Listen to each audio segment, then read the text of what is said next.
Muy buenas noches, bienvenidos a otra edición de Universidad Noticias, aquí en Señal U, el canal 30 en la televisión digital abierta, el canal de la Universidad Nacional de Cuyo. Como todas las noches, te invitamos a que nos acompañes hasta las 22. Hay mucha información para compartir, tanto en el plano local, nacional como internacional, y también a que nos encuentres en la señal número 22 en Supercanal HD y en www.universidad.com.ar, a donde se reúne todo el sistema de medios de la Universidad Nacional de Cuyo. Como siempre, vamos a comenzar con los títulos más importantes de esta jornada. Tragedia de Turbus. Hoy inició el juicio. A casi un año de las 19 muertes que dejó la tragedia de Turbus, comenzó el juicio ante familiares de algunas víctimas y con el chofer Francisco Sangüesa en el banquillo de los acusados. El primer testigo citado a declarar fue Pedro Vargas, el chofer compañero de Sangüesa. Quedó acreditado en la investigación y en el expediente que Vargas fue uno de los que les pidió al acusado que bajara la velocidad minutos antes del accidente, al igual que varios pasajeros. Audiencia por transporte público. La audiencia arrancó puntual con una breve exposición de la directora de Planificación y Proyectos Especiales, Lía Martínez, respecto del nuevo proyecto. La profesional comentó que el sistema denominado Mendotran estará estructurado con base en servicios troncales. Usuarios y representantes de organizaciones de defensa de consumidores cuestionaron el monopolio empresario del transporte público y aseguraron que en el proyecto de licitación del sistema del área metropolitana todo está diseñado para que las mismas firmas se queden con el negocio. Mañana, paro nacional convocado por ATE y la CTA Autónoma. Esta mañana tuvo lugar una conferencia de prensa en la sede de la CTA Autónoma, en la que se informaron los detalles del paro nacional que mañana se va a llevar adelante la central junto a ATE y otras organizaciones sociales, gremiales y políticas contra los despidos y el ajuste. Habrá cortes, caravanas, ollas populares, radios abiertas para confluir pasado el mediodía en la avenida de Mayo y 9 de julio, a donde será el acto central justamente en la Plaza de Mayo. El Senado ratificó el consenso fiscal. La votación fue 20-15 con el apoyo del bloque de Cambia a Mendoza, mientras que el resto de los partidos de la oposición rechazaron el acuerdo. Según la visión opositora, Cornejo resignó la autonomía fiscal al firmar un acuerdo en el que desde la Nación se le fijan las alícuotas de los impuestos provinciales y se va a fijar el avalúo fiscal de las propiedades, número sobre el cual se calcula el impuesto inmobiliario.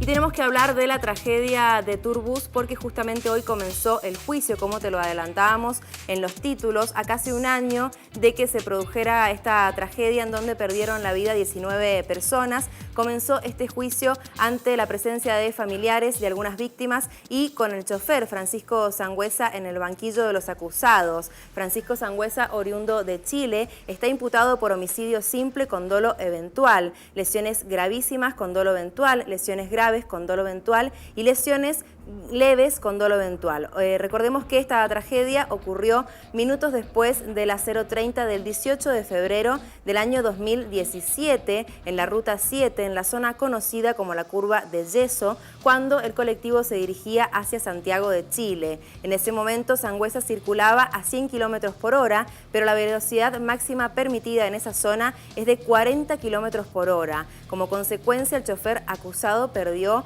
el control del micro, se cruzó de carril y volcó. Vamos a compartir lo que decía el abogado querellante Daniel Carlos Romero al respecto de esta primera jornada que ha tenido el juicio que comenzaba justamente hoy. Las expectativas que tenemos obviamente son las mismas de los familiares, quienes están implorando justicia en un hecho de suma trascendencia como el que se va a debatir a partir del día de la fecha, donde se trata de determinar precisamente la responsabilidad penal o no del conductor del colectivo. En principio, la calificación legal con la que llega la causa a este juicio es homicidio con dolo eventual en determinada cantidad de hechos, como así también lesiones graves o gravísimas de determinadas víctimas, obviamente los sobrevivientes. Las víctimas fatales fueron 19, y el resto del pasaje fueron todos con lesiones graves o gravísimas. En principio la calificación legal con dolo eventual es la del homicidio simple, ¿correcto? Donde la pena va de 8 a 25 años de prisión. En este caso, obviamente que la pretensión de esta querella va a rondar cerca de los 16 años de prisión. Y yo calculo que dentro de los 5 días después de la última fecha fijada para el debate se tiene que dictar la sentencia.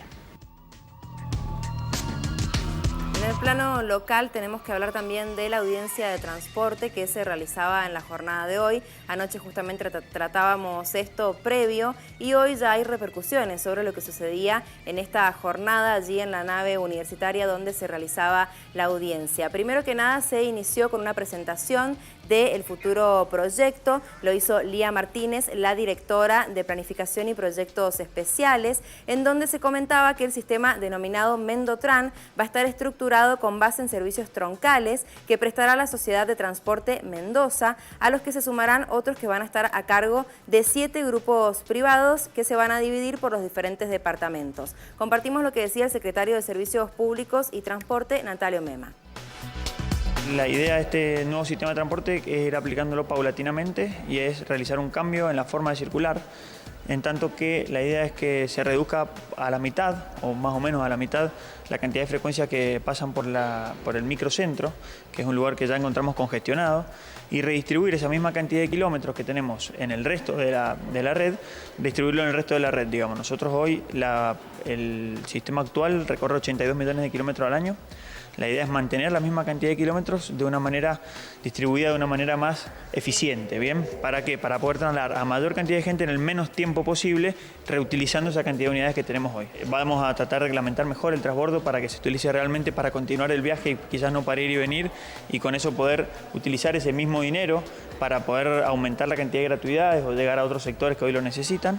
Pero sí, básicamente el transbordo va a tener la misma lógica que tiene hoy, que es hasta 90 minutos desde iniciado el viaje gratuito. Secretario, más allá de que hoy día no se toque el tema tarifario, se había anticipado que iba a subir el boleto en febrero. Estamos en medio de febrero. ¿Qué va a ocurrir finalmente? Creemos que antes de enero de febrero debería estar listo. Dependemos de los plazos administrativos porque el decreto tiene que pasar por Asesoría de Gobierno, Fiscalía de Estado, por los departamentos técnicos. Bueno, está en ese proceso. ¿Qué porcentajes se están evaluando? No tenemos un porcentaje definido, estamos analizando, como ya lo planteamos en la audiencia, de las 4 tarifas que tenemos hoy, que es 8,50, 10,80, 13,40 y 18,90, tratar de que impacte lo menos posible sobre las tarifas más altas, que son las personas que realizan trayectos más largos dentro del transporte público, entonces se está trabajando en ese sentido, digamos. Por otro lado, en la audiencia también se manifestaban los usuarios y los representantes de las organizaciones de consumidores en desacuerdo con partes de este proyecto, justamente porque cuestionan el monopolio empresario que se genera en el transporte público. Además, a esto se le sumó el pedido de nulidad que hizo justamente el diputado nacional José Luis Ramón del Partido Intransigente, y su fundamento fue que el Ejecutivo no cumplió con el fallo de la Suprema Corte que ordenó poner en marcha el ente regulador de transporte. Compartimos lo que decía entonces el diputado José Luis Ramón. Lamentablemente no ha habido participación de los usuarios y hay 2 aspectos. Estábamos escuchando hace unos minutitos nada más a la exponente por parte del gobierno, en donde ella manifiesta que han hecho un estudio de mercado, más o menos así, en Godoy Cruz. Y en ningún momento habla de un estudio que hemos hecho nosotros, los usuarios del barrio Pablo VI. El barrio Pablo VI viven más de 20.000 familias y tienen un problema muy serio de movilidad porque la empresa que presta el servicio público de transporte no pasa en la frecuencia que debiera pasar. Acá los usuarios debiéramos participar en un ente de control. Y fíjense ustedes cómo será de grave que vamos a pedir la nulidad de esta audiencia y vamos a llegar a la Suprema Corte, porque la Suprema Corte ha dictado una sentencia que ordenó poner en funcionamiento el ente de control que no está cumpliendo el gobernador de la provincia. Y es un tema grave, es decir, porque a partir del ente de control es donde nosotros tenemos la posibilidad, como usuario, de participar sistemáticamente de la planificación del transporte público, del proceso de formación de las tarifas y, por sobre todas las cosas, del control y fiscalización que hoy no se está haciendo. A nosotros como usuarios nos queda una conclusión que hacer. Nos queda la legítima sospecha de que en esto existe corrupción.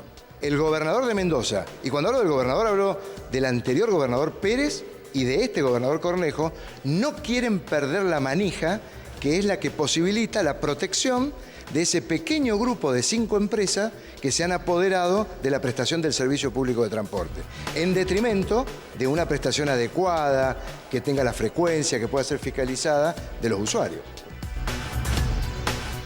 Y en el plano nacional tenemos que hablar del submarino Ara San Juan, que se encuentra todavía desaparecido porque el gobierno ha ofrecido otra recompensa para encontrarlo. Se había anticipado que la cifra podía llegar a rondar los 4 millones de dólares. Finalmente superó los 800.000 dólares. Luego de 91 días de la última comunicación del submarino Ara San Juan y de sus 44 tripulantes, el gobierno, a través de una resolución del Ministerio de Defensa publicada en el Boletín Oficial, ha oficializado la recompensa de 98 millones de dólares para aquellas personas quienes brinden información y datos útiles que permitan dar con el paradero y la ubicación precisa del submarino Ara San Juan. El correo que se ha puesto a disposición es subsanjuan@mindef.gov.ar. Esta situación se hace efectiva luego de que el presidente se reuniera con los familiares de los tripulantes la semana pasada con la promesa de que iba a redoblar la búsqueda y la colaboración con la investigación judicial, y obviamente también tiene que ver con las repercusiones que tuvo la manifestación que hicieron los familiares y amigos de los tripulantes del submarino Ara San Juan, en donde manifestaban que querían volver a reunirse con el presidente Mauricio Macri para tener algún tipo de respuesta, porque no les está convenciendo lo que dicen los voceros de la Armada Argentina. Vamos a seguir de cerca entonces este tema, como lo hemos venido haciendo desde que lamentablemente no se supo más nada del submarino Ara San Juan. Ahora sí hacemos una pausa en Universidad Noticias y enseguida volvemos porque queda mucha información para compartir.